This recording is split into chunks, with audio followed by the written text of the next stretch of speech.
Athene is de hoofdstad van Griekenland en een van de grootste steden van Europa. Het is de stad van de Olympische Spelen, van wereldberoemde artiesten, het cultureel knooppunt met festivals en internationale evenementen. Een wetenschappelijk centrum met talloze musea met unieke vondsten en tentoonstellingen. Je kan stellen dat het de bakermat van onze hedendaagse westerse beschaving is. Tegenwoordig is Athene een bruisende en bij wijlen lawaaierige stad, waar de auto spijtig genoeg nog steeds overal welkom is.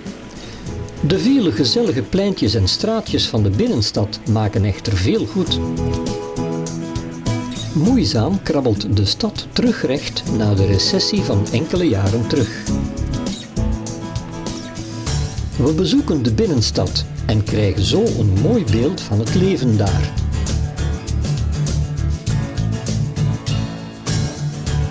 De Varvakeo-markt is de grootste van Athene en bevindt zich in 2 19e-eeuwse overdekte markthallen.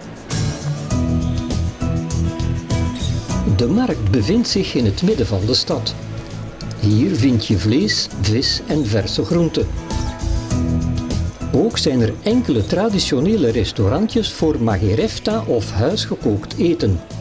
Het aanbod is enorm en er heerst dan ook steeds een gezellige drukte.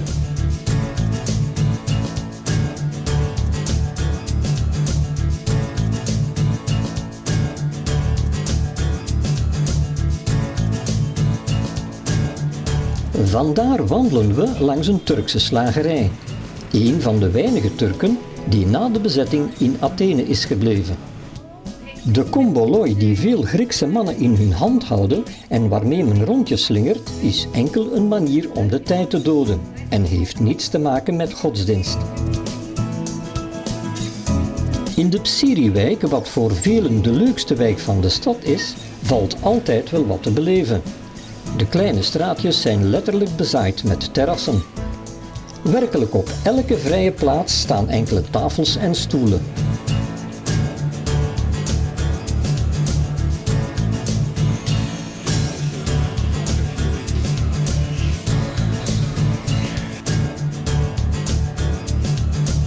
Wonen in de stad is erg duur en dat creëert leegstand en dus ook verval.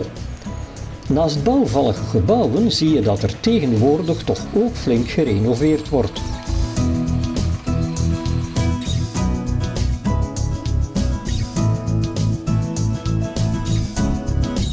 We verlaten de binnenstad en wandelen richting de Acropolis.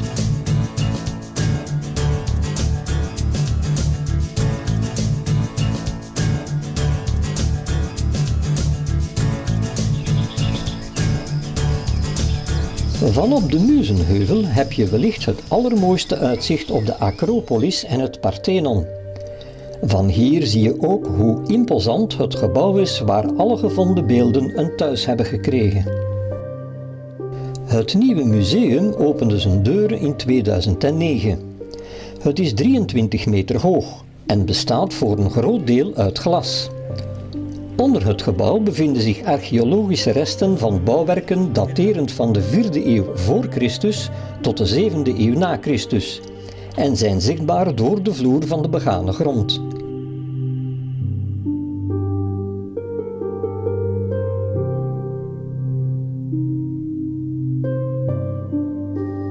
De collectie omvat circa 4000 voorwerpen, vooral beeldhouwkunst, architectuurfragmenten en hoogreliefs en is chronologisch opgezet.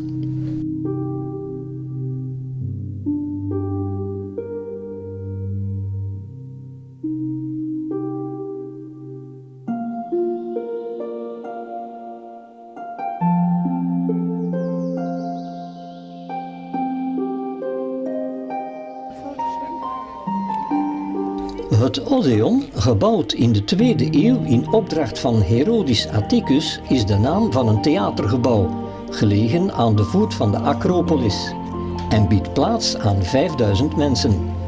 Regelmatig worden er 's zomers opera's opgevoerd. Net voor de zon ondergaat is het druk op de Acropolis. Het Parthenon schittert dan ook in de gloed van de ondergaande zon.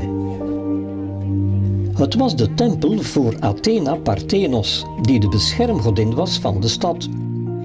De tempel vormt het hoogtepunt van de Atheense bouwkunst in de klassieke periode van de 5e eeuw voor Christus.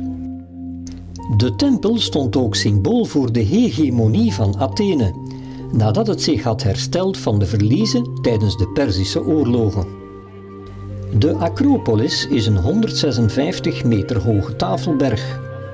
Hoewel er sporen van nog oudere bewoningsvormen zijn gevonden, valt toch de eerste belangrijke periode in de Myceense tijd tussen 2000 en 1200 voor Christus.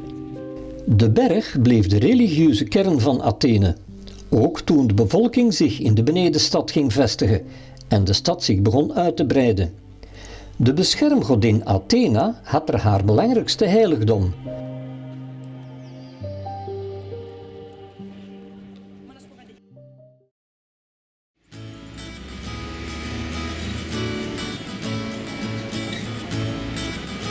Met de hop-on hop-off bus kan je gemakkelijk de stad doorkruisen. Hij rijdt langs en stopt op voor toeristen interessante locaties, zodat je op een gemakkelijke manier de stad kan verkennen.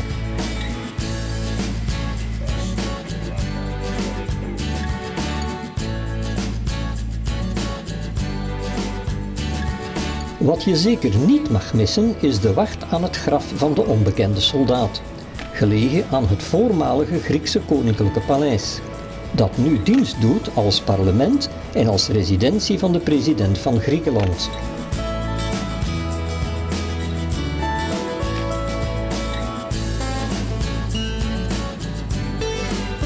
Het graf van de onbekende soldaat aan de voorkant van het gebouw werd gebouwd in 1930. Voor het parlementsgebouw houden efsonen de wacht bij het graf. Een efsone, letterlijk goed aangeklede, is een elitesoldaat in een traditioneel uniform.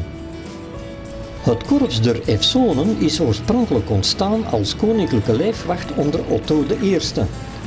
Hun opvallende uniform is een verwijzing naar de traditionele herderskleding van de kleften, de vrijheidsstrijders in de Griekse onafhankelijkheidsoorlog. Het werd zo populair dat het nu internationaal bekend is als nationaal symbool voor Griekenland.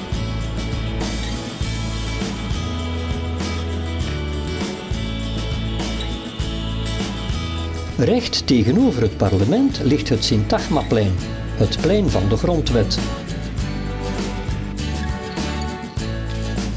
Terug de binnenstad in zien we hoe een orthodox kerkje zich tussen de moderne gebouwen staande probeert te houden. De Nationale Bibliotheek is een opvallend pand naast de universiteit en de Academia. Het is de grootste bibliotheek van Griekenland en heeft een unieke collectie van duizenden titels. Voor de bibliotheek staat het standbeeld van zijn oprichter. Het eerste stadion van de moderne Spelen is gebouwd op de fundamenten van het stadion uit 330 voor Christus. Het is volledig in marmer gebouwd en heeft een capaciteit van 80.000 toeschouwers.